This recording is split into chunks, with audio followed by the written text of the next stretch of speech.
Every person has a story.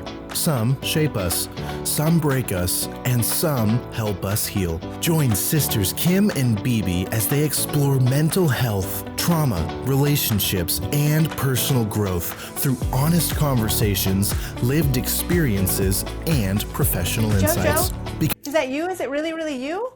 It's me. It's really me. WWW.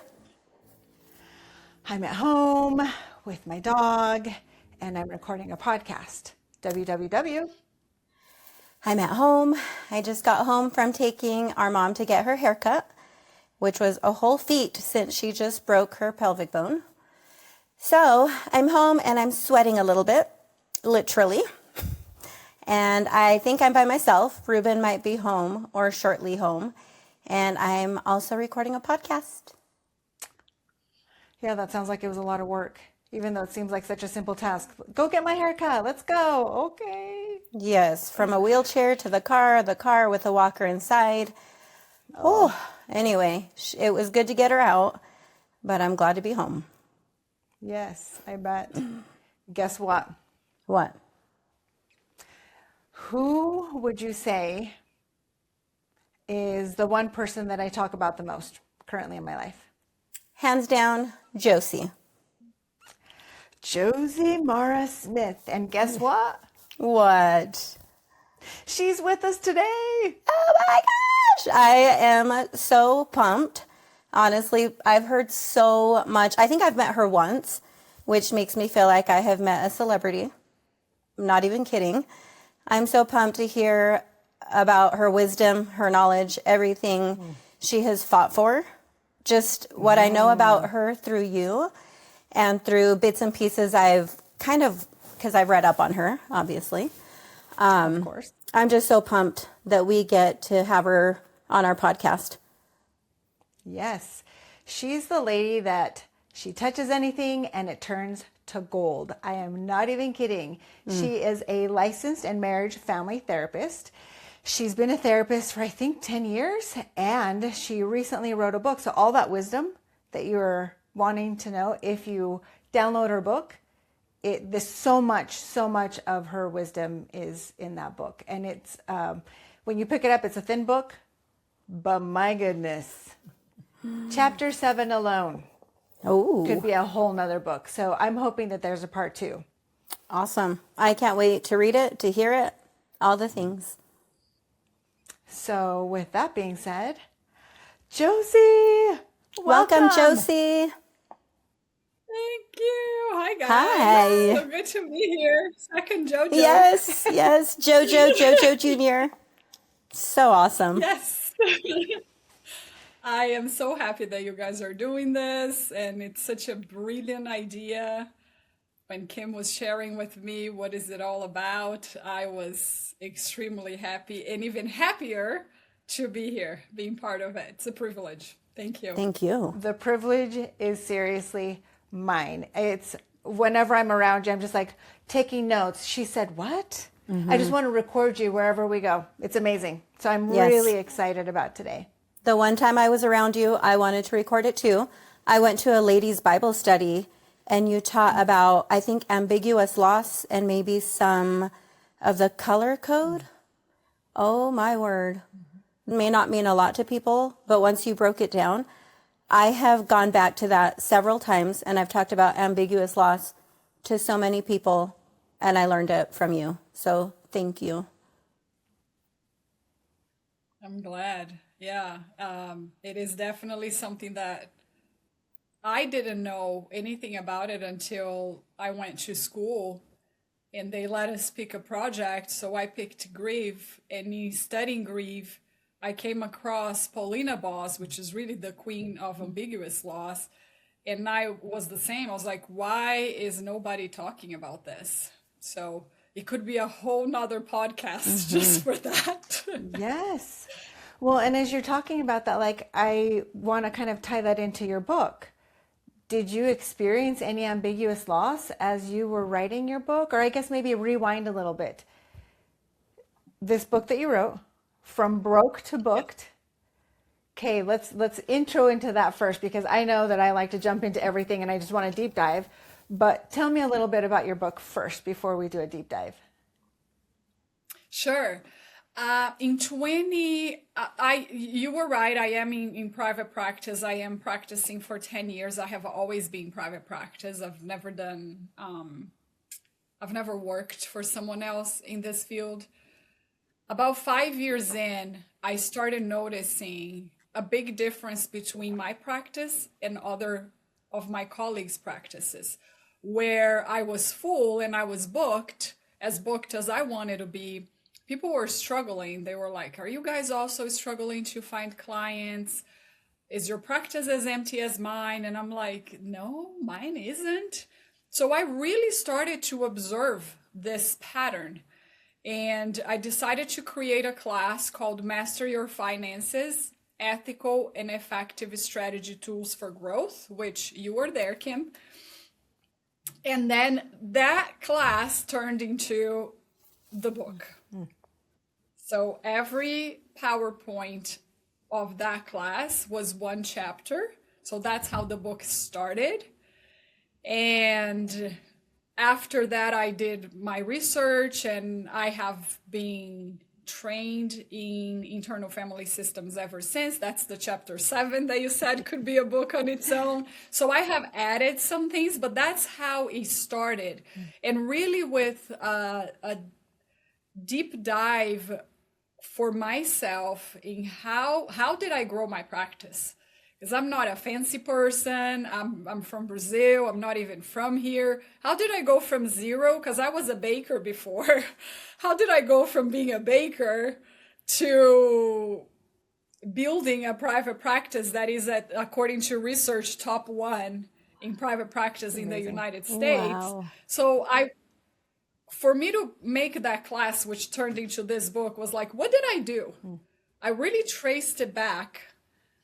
What are the things that I did, the things that I didn't do? And everything is organic. Everything are simple things that anyone can apply. So that's how the book came about. Amazing. I love that. Yeah. Yes. I like how that transitioned from a class, like I don't know, I haven't read the book yet, but how each chapter has developed into, well, I guess it didn't start with the book, how each class developed into a chapter, or you know what I mean? Like just different steps, different progress. Yes, that's amazing. Yeah. Yeah, and I'm wondering, in your book, you mentioned, because this wasn't in your class, the part where you were broke for a minute. Like your class started where you are now, 10 years into it. But if we rewind a little bit, in the book, you mentioned you were a single mom. You went from being a baker, being a single mom, broke, and you're trying to grow this business, which growing any kind of business is super hard. And then you're also in school. So all of these things are happening. So take me into that survival state. Like, what did that look like? It's interesting because when I was in it, and usually just as humans, when we are in it, it's very hard for us to recognize we are in it. So it's not that I was going through survival mode knowing I was going through survival mode, because you barely have time to think. It's like I have to make sure I don't die, kind of. What the brain incorporates is I have to make sure I don't die. So you don't really think like, poor me, I'm surviving here. But looking now that I have been a therapist for 10 years, so I obviously have guided people through their own process and have more knowledge, I can see how that really affected my body. About 5 years ago, I discovered that my cortisol levels, which is the stress hormones, were super high. And they were so high that it took me 3 years to be able to regulate. Wow. Oh my gosh. Just 2 blood work ago, because it's a specific thing that you have to do for blood work for you to check your stress hormones. Just 2 blood work ago, that's when I was able to completely regulate. But that stress that survival became incorporated in my cells, that it was so hard to be able to fix and organize was a lot of like,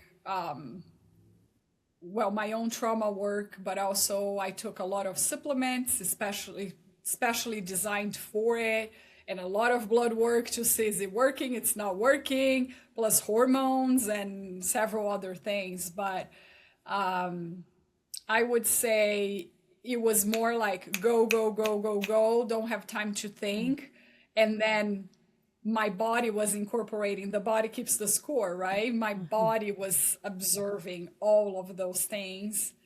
And I also had to be really careful not to lose my temper. I had little kids and I didn't want to traumatize them. And I did a pretty good job, but I had to be extremely intentional in not doing. My desire was to just blow up every time. Yeah, it came out as anger. Yeah. For sure. Wow. Yeah, that makes sense. So as you were going through this process and changing, like you said, you started to take care of yourself, take supplements. How did you go from that? Like, how did you go from just this pattern of doing things into changing actually your entire foundation, like knowing what you deserved and how to get what you deserved? What did that look like? Yeah, I wish I could give you a pretty answer. But the reality is that when you are in survival mode for so long, for me, and I also talk about this in the book, survival mode started when I was 1 and my biological dad passed away, right? There is a lot of things that come with having a dad that I didn't have simply because he wasn't there. So when you are in survival mode for most of your life, you have to be very intentional and sometimes forever for you not to go back to survival mode, because that's what you know. It's like the same as breathing, right? So although right now, 2026, I'm not living survival mode 100%, sometimes I still feel myself agitated and I need to remind myself, we're okay. We're not surviving anymore. You don't have to look for coins on the cracks of your couch in order for you to put gas anymore. You have a loving husband now, right? It's not that magical, but the path for it, I believe, is healing, depending on how deep the damage. You cannot do this work on your own. You have to hire a professional. So trauma therapy is very effective. Self-knowledge and self-care, I believe those would be the pillar for someone to be able to get out of that survival mode and little by little enter into I'm safe type of lifestyle. For me, I am way better than when I was before. I feel that at days survival mode is here, so I need to be very attentive. I don't know if one day I will completely get out of it, but there are definitely ways for us to live life a little bit more balanced.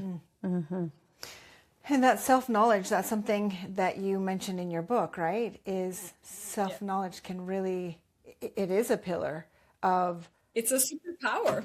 Yes, it can. Yeah, it is. And when we don't have that self-knowledge, when we don't have time or don't make time, or we are in that survival mode, we don't even know that we're in that survival mode. And so for you, you've learned along the way, and now you can actually be intentional. Oh, for me, or like you're saying, for you, manifested as anger. And so now it's like, oh, I'm getting a little snippy. What's going on? Exactly. Because you have that profound self-knowledge, right? I have felt like this before, even if it's not anger that day, right? Because it can show up in different colors. When I know myself, I also know I'm off today. I may not be able to fully pinpoint what it is, but I'm off, right? So that comes with that deep knowledge of self. And so that anger that came up, Was that protecting you from something? Oh yeah, 100%. Protection mode constantly, right? Not having a dad, you are put in a lot of situations where you don't have that figure to show up for you. So you kind of have to become that for yourself. And although I had brothers and my brothers were wonderful, they're not my dad, right? So definitely that protective mode, I've learned that very early, that there is no male figure here. You gotta be it, right? So definitely deep related to protection. That's interesting because that's something that you learned as a 1 year old. That's Yeah. and how it's now playing out in your adult life. You go into survival mode, anger kicks in. I'm protecting myself because when I was one, I didn't have my dad to protect me. Like you said, that professional going to a therapist to help somebody put those connections together, because I would never have thought that. Exactly. Exactly. And when I was going through my divorce with my first husband, so obviously I'm married again now. Before I decided to divorce, I found a therapist. In that time, I was going through my internship, so I had just finished school and I was still going through my own internship, getting to my becoming fully licensed. So in that, I found a therapist, and deciding to divorce, going through the divorce, going through the healing, find my new husband, dating my new husband, and marrying my new husband. All through that, I had a therapist almost weekly.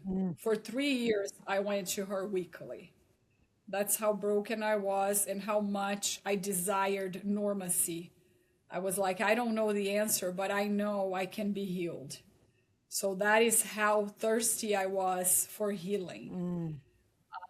That was, yeah, she was a very experienced therapist that had a style that spoke to my style, because I also think that that's important, right?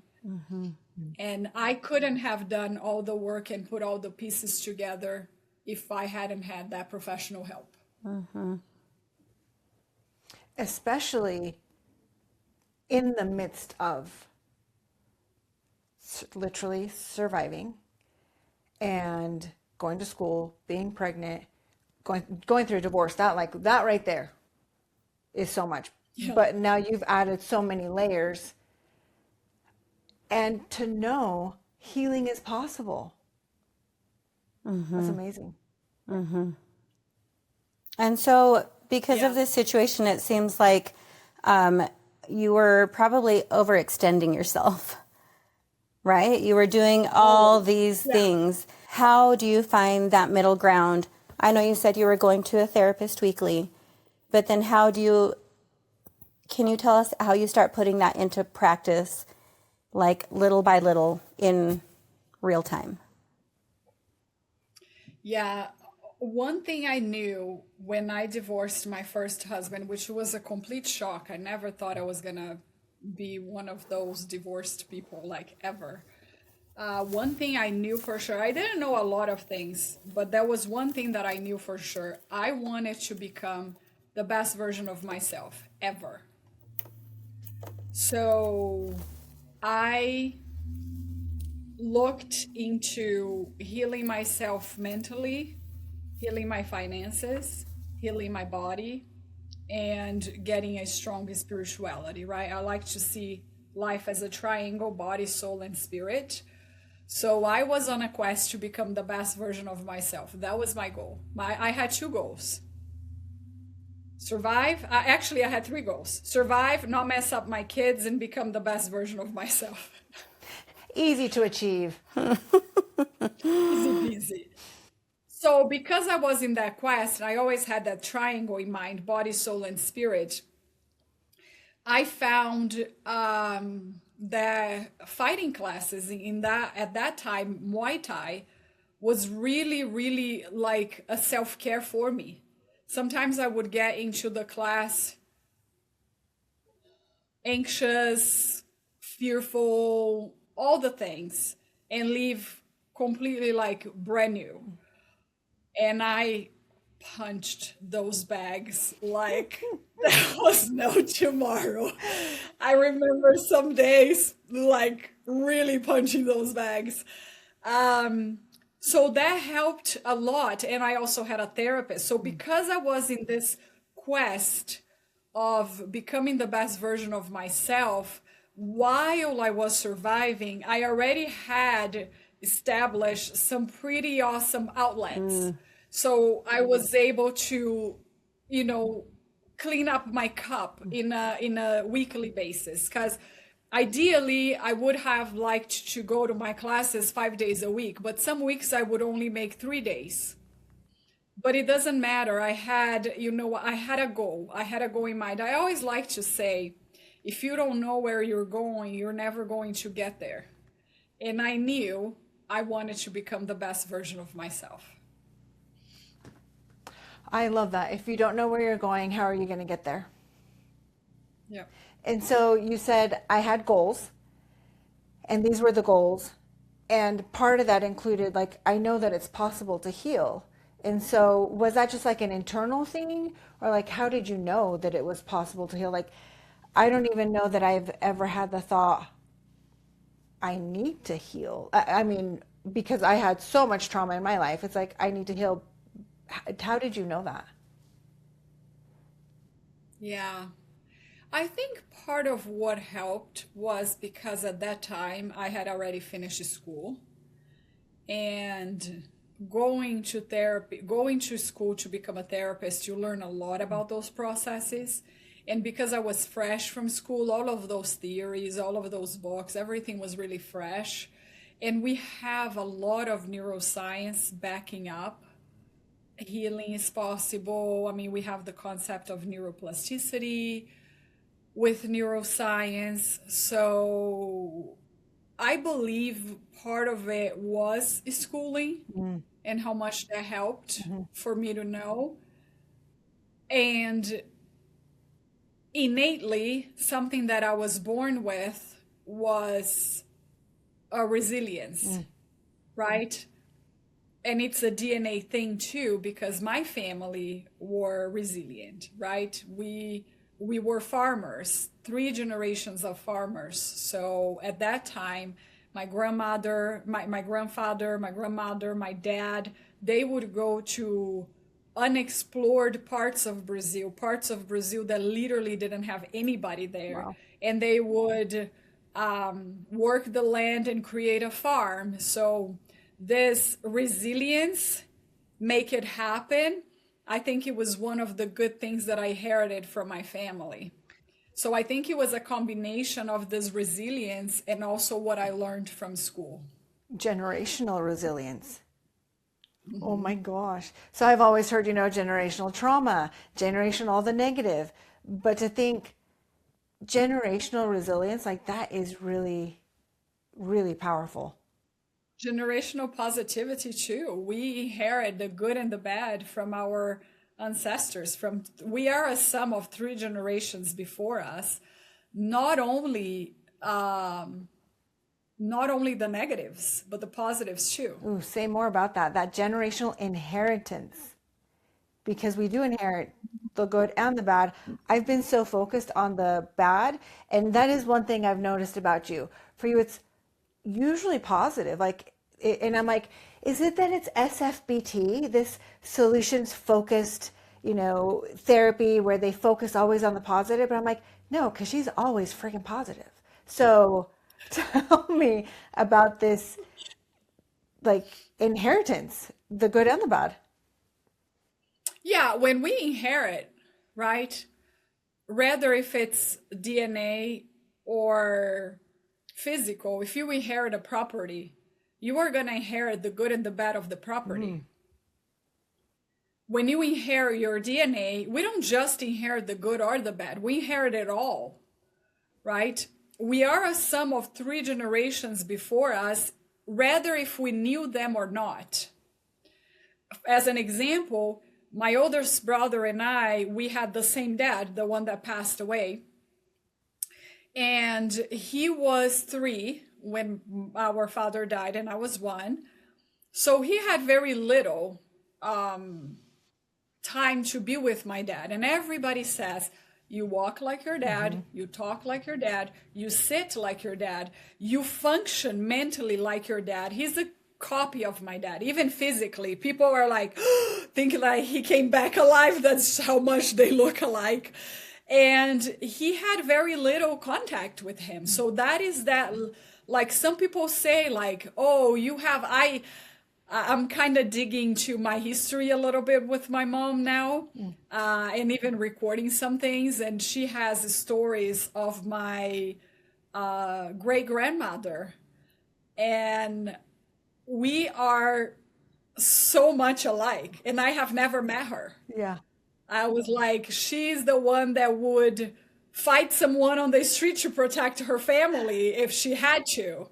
Like, she was very skillful with the little things that life gave her. She made a lot. So as she's telling the story of this woman that she didn't meet, I didn't meet, right? Because she died young.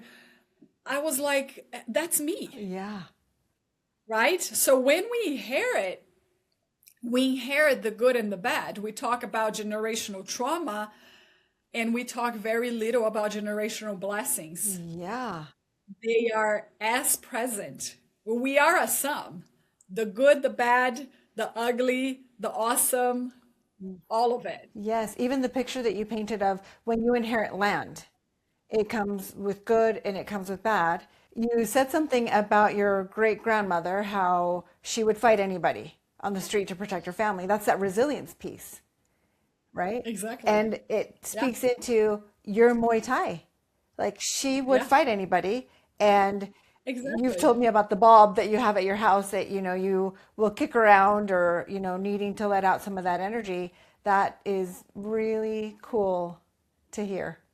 And it's the first time when I was talking to my mom, and this was probably like 3 months ago when we were talking specifically about her. And I was like, that's where my like for fighting comes. Yeah. Because I just think it's the coolest thing ever. My husband and I always joke, like, I should have been a MMA fighter. Like, I would have so much fun doing that. Just that wasn't the thing in Brazil. Because in Brazil, if you were a girl, automatically you did ballet. Yeah. And if you were a boy, automatically you did fighting. So that wasn't an option at that time. But that's when I was like, that's where it comes from. Yeah, that is crazy. And so you just barely found that out recently? Yeah, Ah, that's so cool. yeah, So, it is super cool. yes. And I feel like I've totally deviated from your book, because your book has so many good things. And even I think part of the, like, what's generational, you correct me if I'm wrong, part of that generational part that you got is, you know your worth. And because you know your worth, you are able to translate that into, like, knowing when to raise your fees with clients, knowing that you've done a lot of hard work, you've taken a lot of trainings, paid a lot of money and time away from your family to learn all these different modalities to show up as the best person that you can be. And like, okay, times are changing. Fuel is $6 a gallon. Tell me a little bit about the raising of the fees. I definitely believe that is something that therapists, I feel a lot of professions, but I'm going to speak to therapists because that's what I see the most and I do the most, have a hard time charging what they're worth, right? A lot of times when we work in a helping profession, you are supposed to a lot of things, right? You're supposed to do pro bono work. You're supposed to charge less. You're supposed to so many things, right? Which is not a word that I like to use very much, the shoulds, right? I like to keep the shoulds out. But my way of thinking is, if I do well in my business, if I charge prime price, that will free me more time to help more people. So I charge prime price. Therefore, I don't need to see 40 clients a week in order to pay my bills. Therefore, I can have those pro bono clients from time to time, and I can go volunteer in the jails and prisons, which is a passion of mine. I also respond to emergencies in the community. When October 1st shooting happened, I opened my clinic for anybody that was part of the October shooting to come and have therapy sessions for free for as long as they need it. Wow.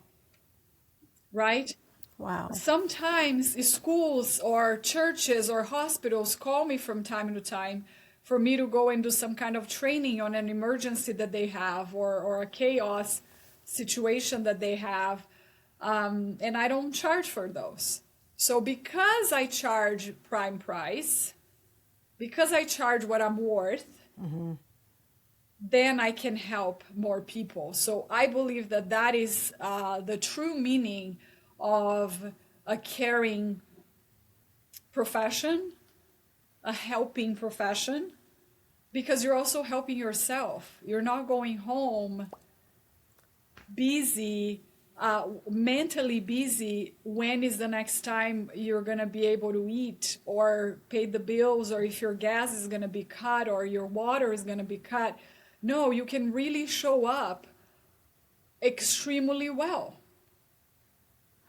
I can quickly share a story that happened many, many years ago. This was probably 7 years ago. I had this one individual client, a female client, and she came because her husband thought that she was the problem and she needed help and she was crazy and all of those stuff. Talking to her became very clear, not only for me, but also for the police that has been involved in their home several times, that she needed to flee that husband, otherwise she would die. And the moment she told me that, we created a plan. She was going to tell her husband, because her husband wanted her to do therapy because I was fixing her, right? She was the problem and I was fixing her. So he was all for therapy. So I was like, okay, this is where you're going to tell him. You're going to tell him that I changed my policies, and from now on I do cash only. I believe at that time my fee was like $150. So I do cash only. I am letting my system go. And she was like, okay. I said, do you have a place? So she made a backpack for her and her kids to escape a backpack, and she leave it at a cousin's house. And so this is what she started doing. Instead of paying me, I made her one of my pro bono clients, zero payment. She would get that 150 and would take to the cousin's house to build up some cash to be able to flee.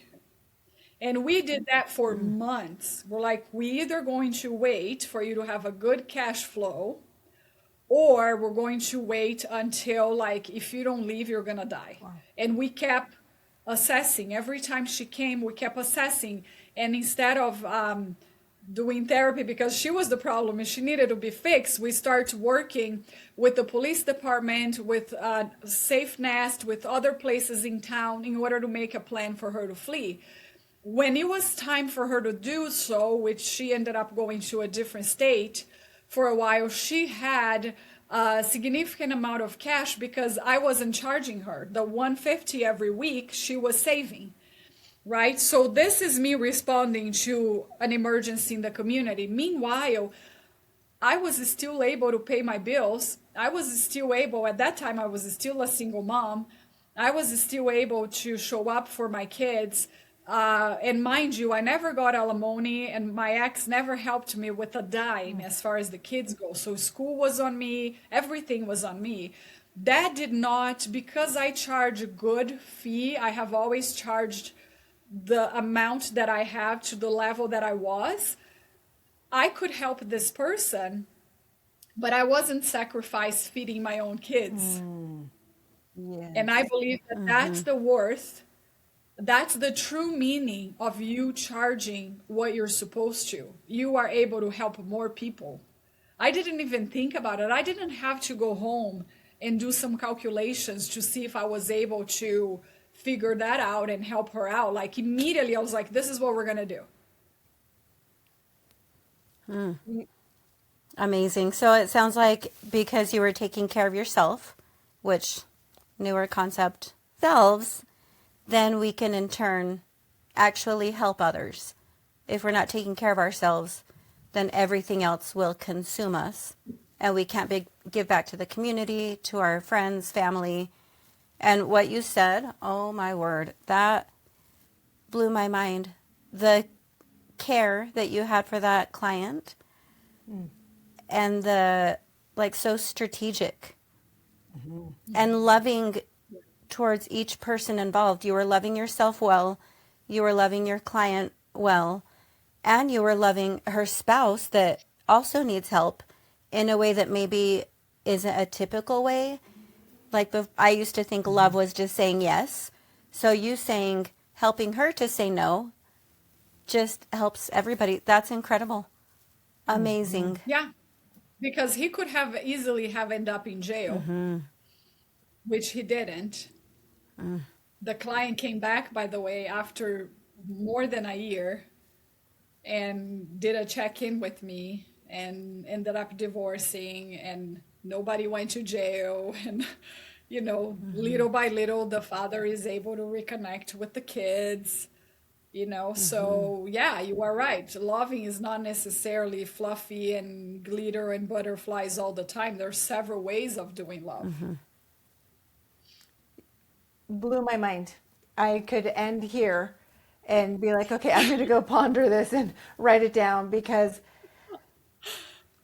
we're supposed to be helping others and we don't help ourselves. And how can we show up as our best self if we're not taking care of the person that's with us 24/7? Yeah.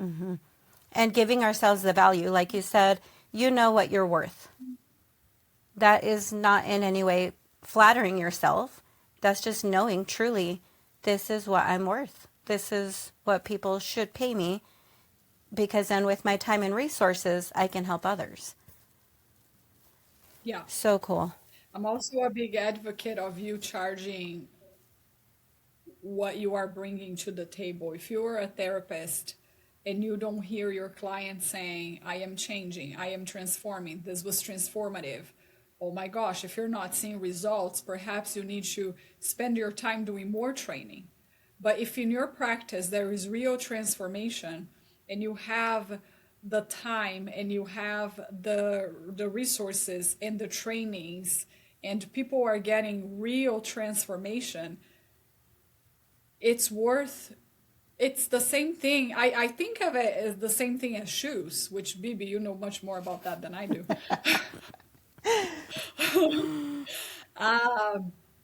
If I'm going to buy an expensive pair of shoes, I'm getting that quality. If I'm going to buy one for shoes for less, right? That's a store, right? Yeah. Yeah. Pay less. Pay less, right? Which I have bought shoes there when I was a single mom many times. The quality is going to be different. You get leather is going to last more than you get fake leather. So you're not going to pay for leather the same price that you pay for fake leather. Why do we think differently as far as our services? Are you leather or are you fake leather? Yes. I've been both. Right?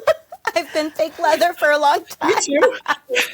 Yes, it's so true. But then when you are, right? I didn't start charging $250 a session. I started charging $75 a session.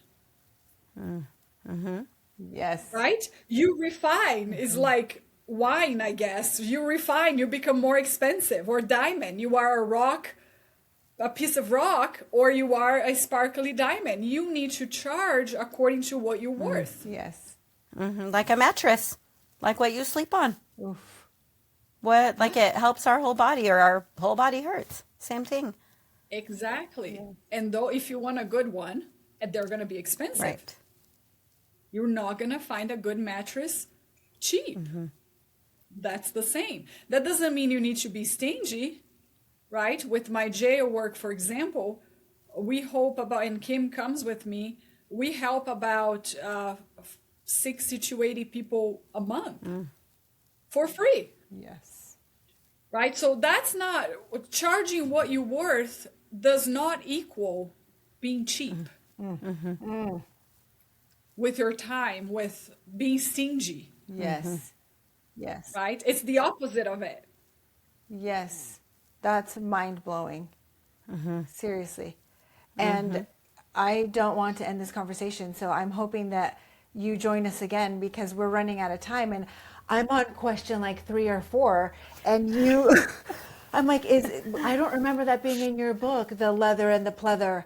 But what a good analogy. Yes. Yes. Are I thought you that leather? too. Are you fake leather? Yes. Yes. And I think like kind of what you And if you are real leather, why are you charging as a fake leather? Yes. Yes. And if you're fake leather, you can become real leather. Like you said, Yes. if you're not hearing this feedback from whoever your clients are, if it's a customer, if you're providing goods or whatever, if you're not hearing that, okay, what can I do to up my game, to up, my knowledge? How can I better show up for clients? Just walk around Josie and take notes from her life and Oh, I know it. Yes.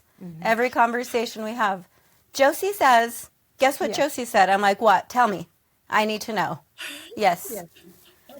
Yes. You are leather, Josie. Yeah, no pressure, but you're the real deal leather. I'm here sweating. People, next time I say something dumb, they're going to call you. They're going to go like, what were you talking about, Josie? next time you do, I would love to be there because I've never heard anything dumb come out of your mouth. So amazing.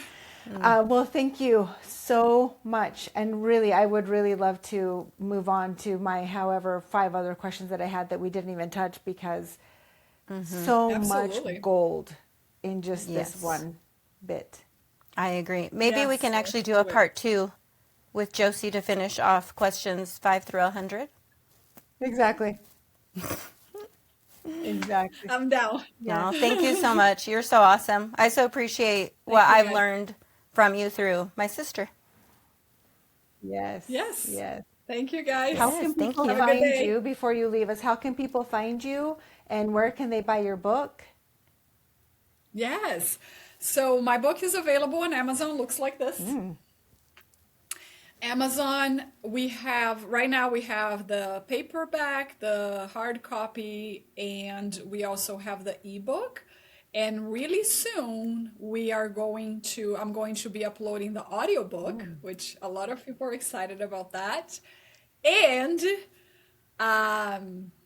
the audiobook in Spanish and in Portuguese, which is my native language, is also coming up soon. So we're going to have 3 audiobook versions of the book. Amazing.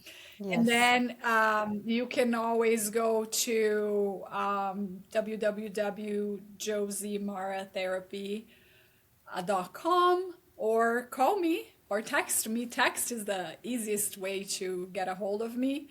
702-280-3759. And yes, that's my real number. So don't send me spam. 702-280-3759. Facebook, Instagram, Josie Mara Smith. Or, yeah, I think text is definitely the easiest and the fastest way to contact me. Josie, would you not have be no idea what surprised. I've done, what you've done. By sharing your phone number, I'm going to go That's what I ahead and Oh, yes, please. 2 in the morning. Dear Josie, I need help. So awesome. Instead of Well, thank you 911, so we'll much. just call Josie. Yes, thank you, thank you, thank you. And congratulations on your book. That is Thank you so much. so awesome. Yes. Thank you. Thank you. Thank you, guys. Thanks. Bye. Bye.